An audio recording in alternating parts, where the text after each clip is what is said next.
l'Union européenne et la France ne sont pas condamnées à constater, impuissantes,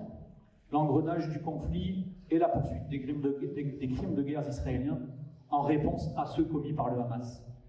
sans nécessairement reproduire les mêmes sanctions que celles adoptées dans le cadre du conflit russo-ukrainien.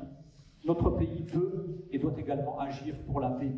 en Israël et en Palestine, sans ambiguïté, en mettant fin à la livraison de tout matériel militaire en Israël, en demandant la suspension de l'accord d'association et de libre-échange entre Israël et l'Union européenne, qui est le premier partenaire commercial de l'État hébreu, en sanctionnant l'apologie de crimes de guerre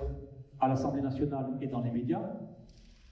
en appuyant les plaintes en cours devant la justice internationale, c'est précisément d'actualité avec aujourd'hui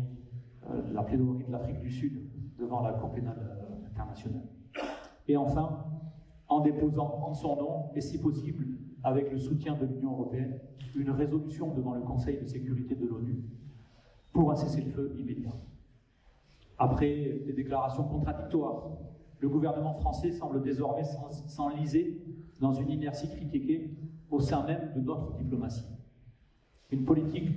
de l'inaction coupable qui ne sera jamais menée en notre nom.